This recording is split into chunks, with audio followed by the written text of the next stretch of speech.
Bonjour, dans cette petite vidéo, nous allons revoir comment développer une expression à partir de la propriété, ce qu'on appelle la troisième identité remarquable, qui est de la forme a plus b facteur de a moins b, qui va nous donner a carré moins b carré. Alors, tu as certainement vu cette propriété en classe.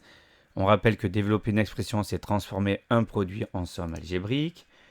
Et tu as déjà vu comment utiliser la propriété de la double distributivité.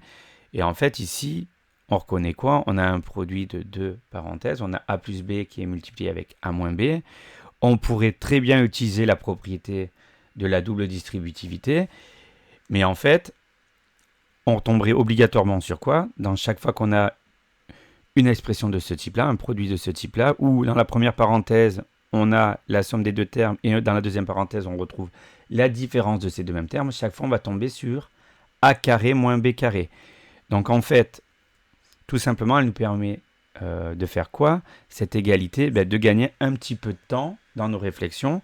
Tu vois, plutôt que de s'embêter, là, on va x plus 6 facteur de x moins 6, aller distribuer le x sur le x et sur le moins 6, ensuite distribuer le plus 6 sur le x et le moins 6, comme on avait fait jusqu'à présent. Tout simplement, on repère. On voit qu'on a les mêmes nombres ici. La seule différence, c'est que dans un cas, on les additionne, dans l'autre, on les soustrait. D'accord? On repère qui joue le rôle du a et du b dans l'expression. Donc là, on a a, là, on a b. Donc on a bien a plus b, facteur de a moins b. On va gagner un petit peu de temps. Regardez, il suffit de faire quoi? Le carré du premier nombre, donc le carré de x, moins le carré de 6. Et là, on a quasiment terminé. Le carré de x, c'est x au carré, ça reste x au carré. Par contre, 6 au carré, on l'écrit 6 fois 6, 36 et pas 6 fois 2. Et là, on a terminé. Vous voyez, c'était un petit peu plus rapide que s'embêter à utiliser la double distributivité. On fait la même chose dans le deuxième cas. On voit qu'on a les mêmes nombres dans la parenthèse, seulement dans un cas, on les additionne, dans l'autre, on les soustrait. Qui joue le rôle du a, c'est 3x. Qui joue le rôle du b, c'est 5. D'accord? On a bien a plus b, a moins b. Donc j'utilise ma propriété, ça me donne quoi? A carré moins b carré, donc le carré du premier nombre. Attention, le carré de 3x, est-ce que je l'écris comme ça?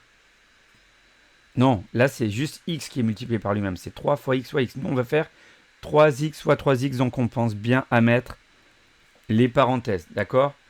Dès que tu as ton x qui est suivi d'un coefficient, pense à mettre des parenthèses, d'accord? C'est comme quand tu dois élever un nombre relatif au carré. Dès que tu as quelque chose avec ton x, tu penses à mettre des parenthèses. Donc 3x entre parenthèses au carré, moins, d'accord, qui jouera le b, du b, c'est le 5. Moins 5 au carré. Donc ça va nous faire quoi? 3 fois 3, 9. Donc 9x au carré, moins 25. Et là, on a terminé.